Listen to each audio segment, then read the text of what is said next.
Répondre déjà. Zakari Bababa, ce n'est pas un modèle dans Mboka. Par rapport à... Oui, Zakari est un modèle.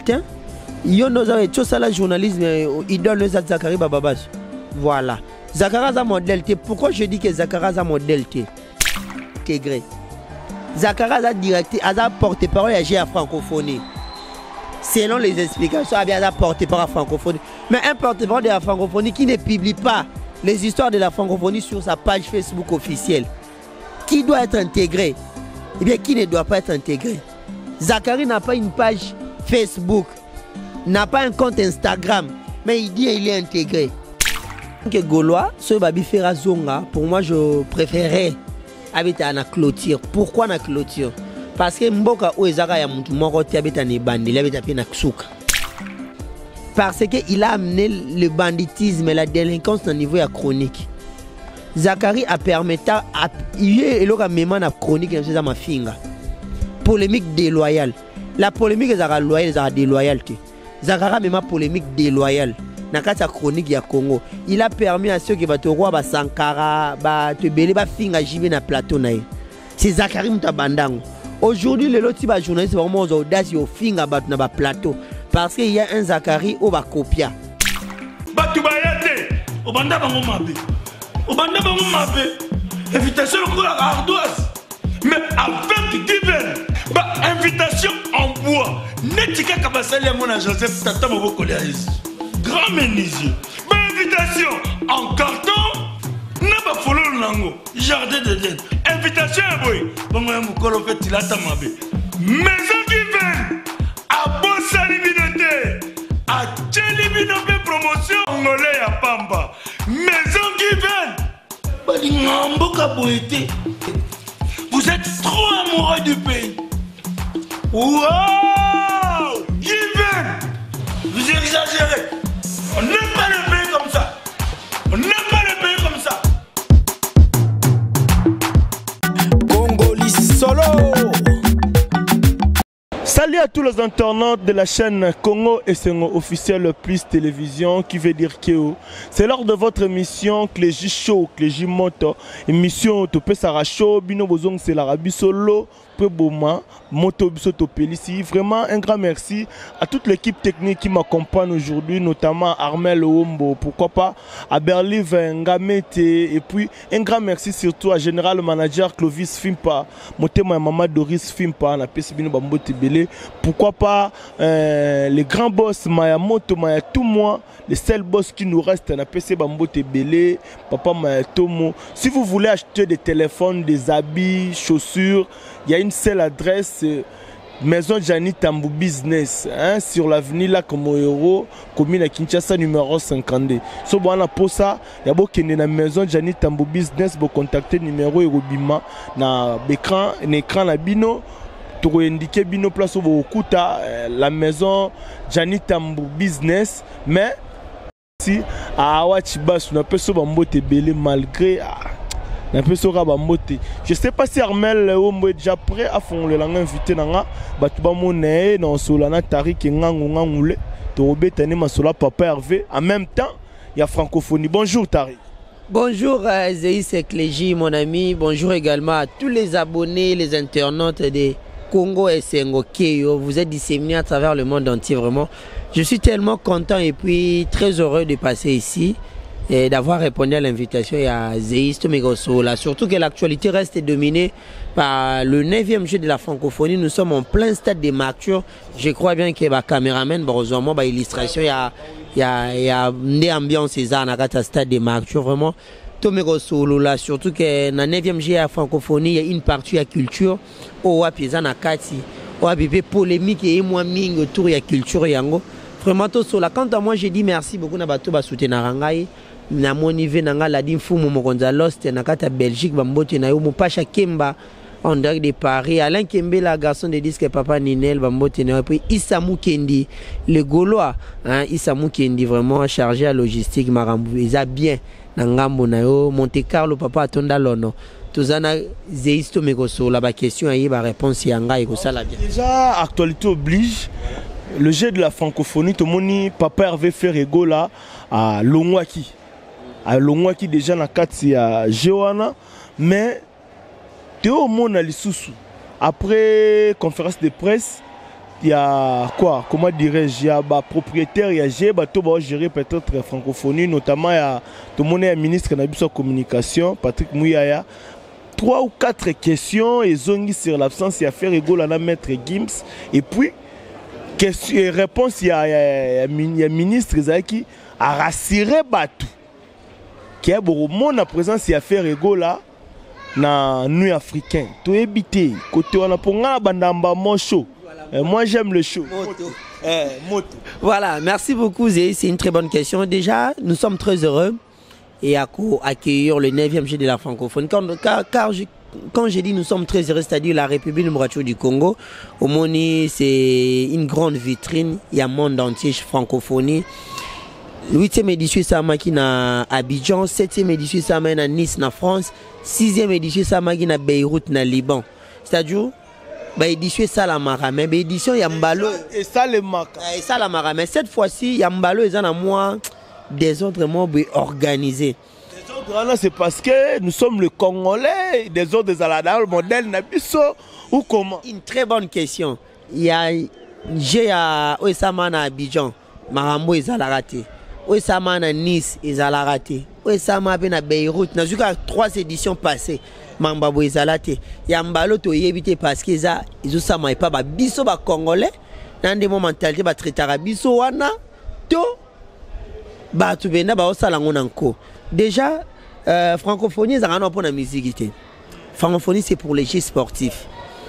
Et bah natation, bah pour les Jeux olympiques. Et ça en francophonie. Et ça on est mini Jeux olympiques. Voilà. Mais uniquement organisé pour le monde francophone, les pays membres de l'OIF, Organisation internationale de la francophonie. Cette fois-ci, il y a moi une particularité. Particularité, pourquoi nous sommes dans le pays de la rumba. Le pays de la rumba qui est la RDC. La RDC où la rumba a été inscrite dans le patrimoine immatériel de l'UNESCO. Il a fallu une partie à rumba à la moins représentée. Nous avons dénommé qui ont les nuits de la francophonie. Dans les nuits de la francophonie, tout le monde a dit le directeur des G a expliqué que tout le monde baozala, APC bamaram. Mais au moins comme après pourquoi il y a certaines choses des ana kachwana, badamona quand c'est clarté. Clarté au moins qui n'ont fait rigoler là-bas qui pour des raisons personnelles. J'ai retiré. Voilà, pour des raisons personnelles à se retirer qui pour une raison personnelle oh ngana yoto yebité. Oh pe ba tout bazo sa makele na ba TV ba yebité. Les acquis, malgré faire rigola, Yemoko a sali retrait par rapport à la raison personnelle. Mais les Gaulois s'attaquent à Zakari Bababasui. Comme si Yendaza derrière Makambouana. Voilà, les Gaulois s'attaquent à Zakari Bababasui. Pourquoi? Déjà, avant le jeu de la francophonie, le langage de Zakari est bien té envers les musiciens de la République démocratique du Congo. Pourquoi je dis ceci? Zakara Baki, soki bozi ato benga binoto ko benga binote. Ba musicien Mikia qui chasse to benga binote. Ce sont des propos de Zakari avant même le jeu de la francophonie. Après, yemo sous Zakara yoloba, vaut mieux to benti sa ba musicien Mikia Kinshasa qui to benti sa roga uti Braza à Salfa uti Abidjan. Donc à propos déjà discours toi, on n'a pas parole fixe, des langages différents. Il veut diviser la chose aux habientés. Roga, à Salfo, ce sont des Africains qui parlent français. Dans le monde francophone, on discrimine pourquoi? Déjà Zakara c'est un langage des bien. Et puis à chaque fois qu'il y a TV, na ben à faire un banga téléphone na ben à faire un banga téléphone. On est déjà qu'on s'est justifié bien avant. Avant qu'on t'a frappé. A frappé déjà on s'est justifié avant frapper entre guillemets néolobi. Par rapport il y a ba Gaulois. Ouais. Et non qu'engai na checké hier. Pas qui voilà. Ne maman les gars so ba Gaulois baza ko attaquer parce que déjà abandaki ko cité comme a fait rigola na ba makamu na ye nyonso nazo benga yazo yambanga te na benga ka yambanga te yango ba Gaulois batunaki okobenga fait rigola bo solola nini ayambila na likambu nini. C'est la raison pour laquelle au monde ba Gaulois aujourd'hui tant Ferrego là habite pour des raisons personnelles à se retirer nager bah comprendre qu'il y a eu un tricage na kati parmi bato ba sali tricage wana Zakari Bababa sué aza na kati ya ngoni ba Gaulois ba zako s'attaquer personnellement na yepé Olia za la mutama yele pour ne pas tomber dans la bêtise wana ya ba Gaulois entre guillemets ou à tomber dans ba attaque ba Gaulois yepa yo sanine ayo répondre ba Gaulois quand il dit Ferrego la kanga ba mbwana yo kanga ba chien na yo ça dit ba Gaulois bon ça d'accord na ya tam qui était et puis le langage touchant c'est ça que un grand comme Zakari Bababa Sué na télé a traité Ferrego la qui azong la classe c'est comme ça qu'il na classe wana to lo bilango et wana ce qu'on a point haut et suscité sous polémique ya makasi lorsqu'il est passé chez Sango comme tu as abordé la question na répondre car déjà Zakari Bababa Sué ce n'est pas un modèle na mboka oyo. Par rapport à oui, Zakara est un modèle. Il y a tout ça, le journalisme, il donne Zakari Bababa. Voilà. Zakara est un modèle. Pourquoi je dis que Zakara est un modèle? Parce qu'il a amené le banditisme et la délinquance au niveau chronique. Zakari a permis il y a même chronique dans ma finga. Polémique déloyale. La polémique est loyale, c'est déloyauté. Zakara même polémique déloyale. Nakata chronique ya Congo, il a permis à ceux qui battent roi ba Sankara ba te belé ba finga jibe na plateau naï. C'est Zakari Mutabandango. Aujourd'hui les autres ba journalistes vraiment aux audaces au finga bat na ba plateau parce qu'il y a un Zakari au ba copia. Ça dit ba copier mauvaise forme ya yo. Et ça déjà bien été. Zakari a amené Nine na mamba chronique, toujours les insultes. Toujours en plus il est à l'aise quand il incite les gens à la télé. Il a un site quand il dénigre les gens à la télé. Zakari peut dire à Ferrego à s'intégrer au moment où il n'est pas intégré. Hein, c'est peut-être ça, il va devoir comprendre. Comprendre bien, et puis je te suis à la loupe. Voilà, à la loupe. Zakari dit à Ferrego de s'intégrer au moment où lui-même il n'est pas intégré. Zakari a porte-parole à la francophonie. Selon les explications, il a porte-parole à la francophonie. Mais un porte-parole de la francophonie qui ne publie pas les histoires de la francophonie sur sa page Facebook officielle. Qui doit être intégré? Eh bien, qui ne doit pas être intégré? Zakari n'a pas une page Facebook, n'a pas un compte Instagram, mais il dit qu'il est intégré. Maintenant, ça fait rigoler à intégrer. Oh, à publier les informations chaque jour sur sa page Facebook, sur son compte Instagram. Zakari demande à Ferrego de rentrer à l'école, pas qu'il ne tanga. So, bah, artiste Zakari a soutenu, n'a pas licencié. Bien n'a pas gradué. Kasi il soutient Fali et Bill Clinton parce que bateau y a promulgué à propulser Bangwa nazo kumisa. Zaka et Fali et Bill n'a pas licencié, bien n'a pas gradué, ta diplômé d'état pamba. Pour dire à Ferrego la zone à classe. Pour moi, Zakari des fois zone à classe. Pourquoi je dis Zakari fois zone à classe? À son niveau, oazo kumisa à Rose Lausanne ba propos na lobakité. Na niveau Zakari il allé trop loin pour dire qu'à l'équipe ministre Nyonso Mboko. Zakari je ne sais pas, il a quel problème finalement? Oh les gars ministre Mboko na likambu nini? Parce que tu es qui au sala nini na Mboko qui au les gars ministre. Zeis, faut tout c'est comme il faut ça rappeler ça Mboko au respect. Lui-même Zakari, il est allé étudier les droits pour comme défenseur judiciaire.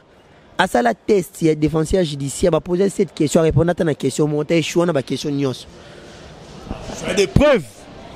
Mais ça marambo yo non lo babat le roi va mettre Pedro Di Kema la fierté du barreau ba yebiango va poser cette question à yebate le côté ba tu ne c'est quoi un avocat général à yebate ba tu ne c'est quoi les palais de la justice à yebate est-ce abima avocat abimata parce que déjà à chaque mbutu partout Ferrego quand il passe à la télé pour dire que Ferrego c'est un gamin Zakari père de famille responsable d'une société. Ah mais ma musicien poto betazi nazo zongisa.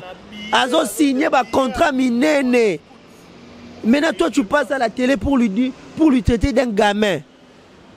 Mais à Marais ça même ça qui a retiré, c'est déjà une faute consommée, na droit avec une faute consommée.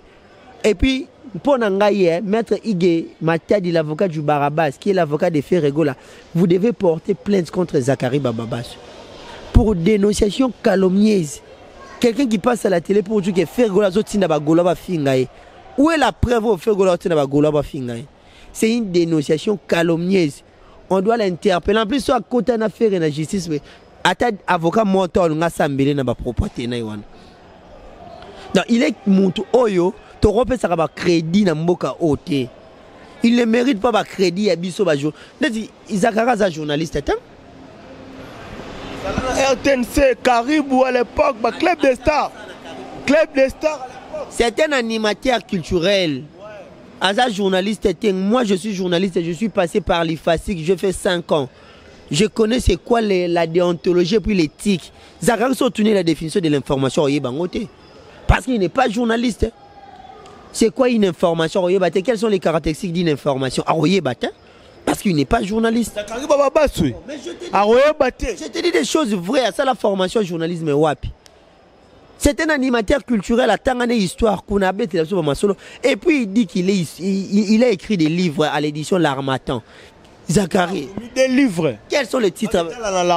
Baba livre, baba titre, baba livre né wapi. Et puis soit comme baba livre c'est du plagiat et puis des livres qui seront non lits et puis invendus. Non tanga ba livre Zakara comme avec la mentalité oyaza nangwana non tanga livre na. Hein? Tu passes à la télé pour dénigrer, rabaisser une célébrité à Mboka Nabiso Ferregola. J'ai apprécié les propos de papa Isidore Kwanja. J'ai eu le privilège d'avoir un échange fructueux avec Ferregola. So, moi, chef de Zakari. Alors, j'ai eu le privilège d'avoir un échange fructueux avec Ferregola. J'ai eu le privilège. C'est-à-dire que mais papa n'a pas eu privilège au coup d'en affaire. So Zakari, il vient à la télé pour manquer du respect à faire rigole. Chef, et c'est les 5 ans d'en affaire. Et puis nous allons faire le nécessaire d'être en négociation avec Ferrigol enfin que artiste à Sanini, à Zonga, à Beta. Nous allons trouver une bonne date pour une bonne prestation. Ozomona. Une conférence de presse n'est pas thème Kiwana. Même la ministre a communiqué à culture. Elle était innocente sur cette question. Patrick Mouya, son excellence ministre de la communication et médias, Ndenge Moko. Sauf papa Namutazwa qui courage et puis le privilège de répondre des bateaux. En bonne et due forme, on va comprendre le sens de la question. Mais nous regrettons au moins Zakari Bababa, c'est honorable de son état à l'époque. Ayo le Bamaramboa lobby. En plus, à l'objet, aussi là. Honorable. Il est honorable à son époque. C'est ce que j'ai dit. Ex-honorable. C'est-à-dire qu'il était honorable à un moment mort. J'ai compris pourquoi est-ce que Babengana a un parlement. J'ai ça y est, oui, j'ai compris. Et puis j'ai compris également pourquoi. Oui, ma blog autour de Zakara Fimbo parlement. Qu'est-ce que Fimbo a apporté dans le parlement? Il pouvait également défendre chronique dans le parlement. Moi, chronique, ils ont moins valeur. Qu'est-ce qu'il a apporté pour la chronique? Les députés vont voter. Et si tout va à Zakari des autres Zalaka. Même une exposition Dubaï, à Swanana Wera, à Tchad des autres. Il y a une francophonie, créer des autres. Finalement, Zakara Zalaka a un problème. Non, autant que Zakara Banabang. Abebana Ndekweliezer, à Senga pardon. Kofi Olomide, Werason, Jibem Piana, Daniel Safou Tabibat, Nzambe Nangai. Tous ces gens là-bas, Mike Moukebaï, Zakari Kamtazama Lambang Bazama B. Hein? Non. Quelque chose, on doit. Non, le bas non, a été. Je dis des choses vraies. Malgré tout, lui, il est venu à la télé pour insulter les Gaulois, Bing Bagoulois, bah chien. Faire Gola Kanga Bamboa Nayo. Zakari. Donc, même. Attends, papa Mbimba, il a dit l'année prochaine, il aura 60 ans. 60 ans, 50 ans. 60 ans. Soit un papa à 60 ans, il ne sait pas se maîtriser devant la télé. En plus, il y a landa il y a bossa na ngote. Zakara Sali a se maîtriser dans la télé. Il ne se maîtrise pas déjà avec son expérience. Nabangonge Bela celle na télé wana, hein? Il devait se maîtriser face à un débutant le roi Sango. Parce que Sango pas muta kalati na mambati, va un débutant, ça muta sika. C'est un débutant, muta lobby. Hein? C'est-à-dire un ancien qui face à un débutant. sikoyo ancien coquille débutante mambo ça les apports ya Zakari dans le monde de la communication. mais na buzoba est-ce que ça va respecter la éthique à respecter la déontologie bah respecter la ce sont des gens qui ont détruit mon ami sur la communication. Les vrais journalistes, nous ne retrouvons plus à notre place parce que bah parvenu moi bah mouton noir moi bah continuer à me biso. C'est-à-dire si ka oyo Zeisa Rosala, est-ce que Jérémy Louemba Rosala, est-ce que Naomi Yaba Rose, est-ce que Tarika Rosala, on ne peut pas être là parce que bango bah mouton noir bah boton ma biso. Parce que ça là on peut ma bé parce que par exemple ba relation, nga tourner question bah ma Denise, bah maman Olive, bah mon abisoté. Bah mon abazéiste, bah mon journaliste crédible était, hein? Bah zoara bah tout moi bah vieux moi déjà bah cowboy fatigué, il est là seulement pour insulter. Combien de fois il a insulté les autorités en Mboka, voire même le président de la République beaucoup de respect à l'époque. Au moment où nous sommes en opposition, combien de fois bah finga et bah autorité en Mboka. Après s'il dit qu'à l'équipe à ministre et tout à grand prêtre, ah. C'est insensé. Non, vanité de vanité. Aux anambongo, t'es au koufa, t'es au tigre, c'est la chose qui 3 mètres, ce qui a mouqué. Et s'il lit. Le protocole peut-être dans le dossier à Zakari. Voilà. Il y a encore un sujet où ils ont tapé dans le yenge, ils ont comprendre le soutien. Parce que le lobby déjà, ils ont le 3, je crois. Ouverture à Nuit africaine. Papa chéri, nuit de la francophonie plutôt. Papa chéri Jibem Piana qui fera l'ouverture. Il y a nuit de la francophonie.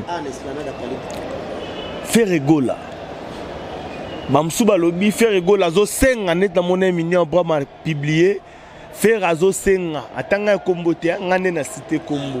Mais le propos Ferregola, ouais c'est ça.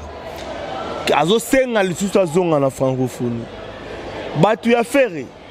Na ba source net na tangi na page il y a Laurent Tanas qui est le communicateur de Ferregola. A combien commune souka papa to yoka ba papa mawa. Comme si accepté ko beta na date il y a le 4. Côté wana na comprendre. Batu mususu. Paraît-il, oui bien qu'en journalisme ça n'existe pas. Mais saute dans le bango ils ont par rapport pour topé la biso va comprendre biso. Ferregola a bête fozara les 6. Je suis avec Tariq Ngang. Voilà, une très bonne question. Je parle des choses où non maîtrisées. Non, le Bamarambo est vérifiable et puis fiable au Badbao qui ne va pas que c'était une bonne information. Déjà en écoutant la conférence de presse où Samaki, le directeur Isidore Kwanja, le ministre Patrick Mouyaya, Catherine Samba, je ne sais pas comment maman a Catherine Samba, je ne maîtrise pas. Maman a ministre de la Culture. On a mis ça tout, on a sur la discours et conférence de presse. La question sur Ferregola, ça montrait déjà qu'il y a besoin pour parler avec l'artiste, avec l'artiste Assanine, Azonga, Ayako Beta. Parce que la rumba sans Ferregola, elle aura beau saler l'autre. Il est le capitaine de la rumba congolaise. Donc, déjà vu que nuit africaine et nuit franco et nuit de la francophonie et banda et c'est toujours la rumba à représenter Fera Ozala. Déjà en écoutant parler Bangonio surtout dans la conférence de presse et là c'est que baza en pleine négociation afin que Ferregola a longola décision à Zouaki qui est en bête à l'issouté à Zonga. C'est déjà Zonga c'est bon. Là je ne sais pas si il avait perçu l'argent ou bien il n'avait pas perçu. Nous parlons des choses auto maîtrisées. Mais déjà, le fait de signer contrat, soit aux oies une partie, une partie mais déjà, la francophonie, c'est faux et archi faux. Faire la francophonie parce que la francophonie est venue vers Ferregola.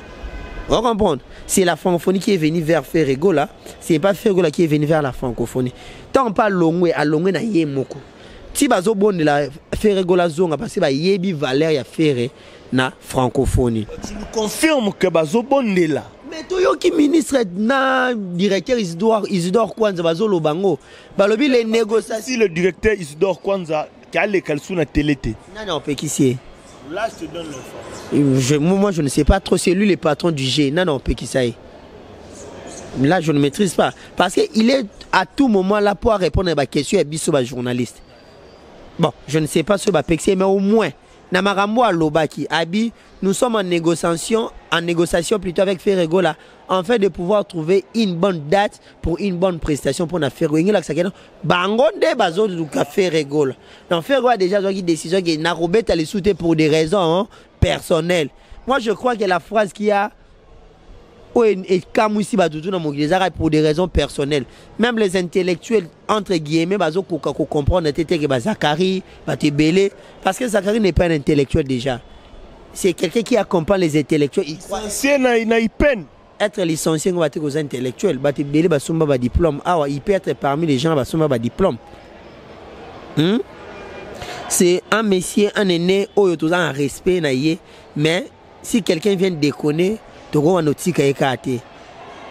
c'est anormal qu'on finisse. Est-ce que vous avez un exemple? Au salaire émission, on a fini Fali. Bien a fini Lacoste. Yeah. Serge Kayembe. Au Penga, Zakari c'est un grand, mais ta génération n'a pas kimia mingi. Ta génération n'est pas toujours distinguée. Pourquoi? Il a été en conflit avec Serge Kayembe. Ah, sérieux, ça lui fait vers Serge Kayembe, ça lui chobo égal B. Combien de fois Baswana? Est-ce que Serge Kayembe a Maramunae? Non. Hollande. Serge Kayembe, il était plus intelligent que lui. Zakari, il a été toujours dans des bobards, dans des désordres. Afin de pouvoir mettre les troubles, talaboé, or que ce n'est pas ça les médias. Les médias, il faut être rationnel. Il faut avoir des idées rationnelles. Être toujours à la raison, c'est ça. Mais, chose grave, Zakari Bababa se m'envoie tout. Lui, il est là pour insulter, il est là pour dire de n'importe quoi. Et ça ne pas si, comme on a un monsieur à son niveau, là, l'émission est moi, le bas, n'est pas la émission. Il y a ça. Il y a un bas bon, n'est pas la émission parce que l'émission est pour moi, marque vu que les sont des intellectuels, des Bruxellois, par autant la émission était. Ah, c'est la émission bazaba mal éduqué tout le monde bazanga tina. Donc c'est quelqu'un oyo nzamba sunga son organisation mboka o bachaka été parce qu'il amène toujours du désordre. Ferrego là si tout va bien avec souhait parce que ça peut mboka soka zongi et déranger té si tout va bien tam sous au monde na francophonie ceux qui ba solo liga bien par répondre un peu à exigence oya senga et ça là bien. Vraiment, nous sommes très contents que le jeu de la francophonie se passe à Kinshasa. Bien. Le jeu s'allie bien, une nouvelle image à Mboka, une image à Bakuluna, à kidnapping, à Longwe. Moi qui m'y appelle des alliés. Dans Zambasunga, tout est les gars bien, et puis tout le monde a fait rigoler. Ça l'abisso bien. Vraiment, ça l'abisso bien quoi. Okay. Déjà, nous chutons vers la fin de notre entretien. Une dernière question avant qu'on se sépare, Eza. Lokola Gaulois. Lokola Gaulois. Mais je suis venu ici en tant que journaliste, je sais, tu es aux journalistes, bon, déjà dans le bateau, tu as une émission, tu es journaliste gaulois, Mazande Gaulois. Tu es journaliste, tu es marabatu tout. Certes que Aza Gaulois, ils ont choisi la musique. Dans les journalistes, Naza Molobeli, Yaba Gaulois, Naza journaliste, il y a tout, mais je suis gaulois. Et puis j'ai une tendance proche de Ferrego là. Donc journaliste est proche de Ferrego. Ok, merci. En tant que gaulois, on est dans ce là. So babi que Ferrazonga. Abeta les 6, toi abeta les 4. En tant que gaulois, ce babi Ferrazonga, pour moi je préférais abeta na clôture. Pourquoi na clôture?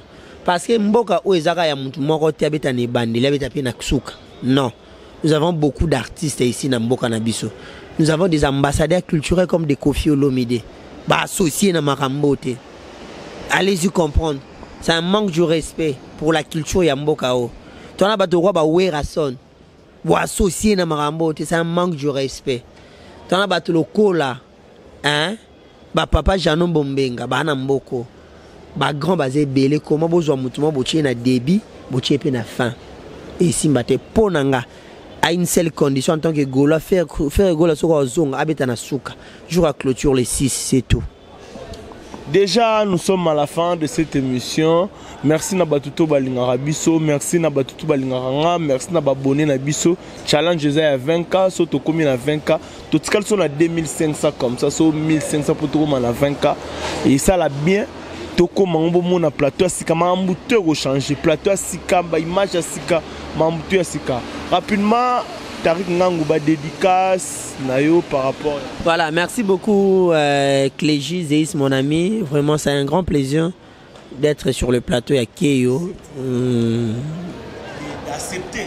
Voilà, c'est toujours un grand plaisir. Mon Ibiso, nous avons toujours le respect de la presse, vu que nous sommes de la presse. À chaque fois que nous avons une invitation de la presse, tout ça est nécessaire. Tous à la one, enfant, que maintenant sur les Rakitoko. J'ai dit merci beaucoup à vous d'abord et puis au Bakonza chaîne Nabiso, Keyo, et ça Rabiso bien, à caméraman Nabiso, et puis l'assistance, il y a Awachi Basu, Bambote na Batunyo, surtout Mbote na, celui qu'on appelle la Dimfou Momokonza Lost en direct de Belgique, Bambote na yo, Jini Kembale et Papa Ibertina, plein de bonnes choses à vous, Gilles Tamba, l'ambassadeur, le revendeur, Ateka Amitukaya Solo, Bambote na Batunyo, surtout Bolinga Tariq Ngangu, Willy Machuta, hein, les seuls uniques revendeurs de la ville province de Kinshasa, Petit Nanga Maria Meisungu Ngangu, la patronne, a plein de bonnes choses à vous. Bambote na batu tout, vena bolinga Tariq Ngangu, Isamu Kendi, hein, Bambote na yangwana, un grand merci. Na batu nyon, surtout vous êtes tellement nombreux. Mamadi Wembo Beto en direct de Paris, ma Sylvie Betty, Toms de Volo, Bambote na batu nyon, surtout. Je suis Tariq Ngangu le richissime. Pour me contacter, il suffit juste de taper le plus 243, les codes postales de notre pays. 82 143 23 76 plus de 143 82 143 23 76 voix nos Tariq Ngangu en personne en chair et en os to sololi. Merci beaucoup na batutu hein, batutu maman Sabine Mobondo papa nanga partenaire anonyme en direct de Amsterdam Bambote non merci beaucoup na bandegonion surtout que vive la République démocratique du Congo, que vive la francophonie, que vive la culture, que vive Ferrego là toujours ensemble. Merci merci Tariq Ngangu vraiment d'avoir accepté notre invitation et un grand merci na batuto bazali boso ba TV ba la biso na pesibino ba mbote liboso ba téléphone na pesibino ba mbote. On est arrivé vraiment à la fin de cette émission, on se retrouve prochainement, ciao.